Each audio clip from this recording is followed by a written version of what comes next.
Slovensko moje, očina moja krásna. Za každou dedinou sa skrýva tajomstvo a za každým erbom príbeh. V Žikave to nie je inak. Stačí otvoriť starú knihu povestí a zistíme, prečo práve rak zdobí jej znak. Kedysi dávno, keď na hrade Hrušov sídlilo panstvo, patrila pod jeho ochranu aj dedina Žikava. Dane do kráľovskej pokladnice však platili opáctvu, ktoré sídlilo v hronskom Beňadíku. Ľud tu žil skromne len z obilia a rakov z potoka. Keď opát nariadil, že každá dedina musí mať erb, dvaja bohatí gazdovia si mysleli, že to zvládnu sami, pretože sa dohodli, že sú jediní tohoto poslania schopní. Horniak choval vrané kone, preto nakreslil koňa s klasom. Dolniak mal zasa pár volov, preto nakreslil vola s klasom. Hrdí bez poradenia sa s dedinčanmi vybrali sa do opáctva v hronskom Beňadíku. Opát sa ich návrhom najskôr smial, no potom povedal: toto vystihuje len vás, až na tie klásy nemajú s vami nič spoločné. Myslíte len na seba. Ak do týždňa neprinesiete erb, ktorý by vystihoval všetkých, zvýšim dane celej dedine. Doma si gazdovia vybíjali zlosť na paholkoch. Keď Paľo, mladý paholok, nemohol vystáť besneniu dolniaka, rozhodol sa konať. Odišiel za opátom a porozprával mu, ako chudobní žijú, že celé leto jedia len obilie, ktoré si dopestujú, a raky, ktoré chytia v potoku. Opát sa dlho zamýšľal a nakoniec privolal pisára a maliara. Rozhodol sa, že erb bude vyjadrovať tých najbiednejších. Nariadil, že nový erb budú tvoriť 3 klasy: symbol obživy, lemeš a čerieslo, znak ťažkej práce. A takto ukončil nákres erbu. Na znak vďaky sa Paľo s paholkami rozhodol nachytať opátovi rakov, pričom opát po ochutnaní tejto dobroty opätovne privolal pisára a maliara. Opát nakoniec pridal do erbu aj raka, ktorý mal vystihovať dedinu široko ďaleko. A tak vznikol erb Žikavy. Nie z pýchy, ale z pokory. Nie pre bohatých, ale pre všetkých. A každý rok od toho času nosili do opatstva košík rakov na znak vďaky a pripomienku toho, čo je skutočne dôležité. A teraz už poznáte príbeh, ktorý stojí za žikavským rakom. Slovensko moje, očina moja krásna si ako raj.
of the game. Football. The name of the game. Football. The name of the game. Football. The name of the game. Ole, ole, ole, ole.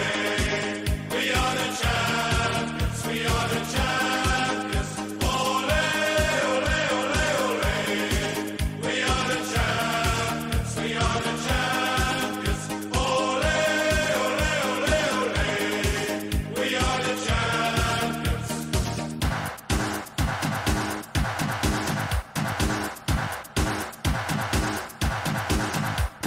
The name of the game. Football! The name of the game. Si ako raj. Slovensko moje, otčina moja, krásna si ako raj.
Naša obec je odkazom práce a úsilia našich predkov. Zanechali nám tu svoju stopu, ruky, sny aj vieru v budúcnosť. Čas plynie rýchlo.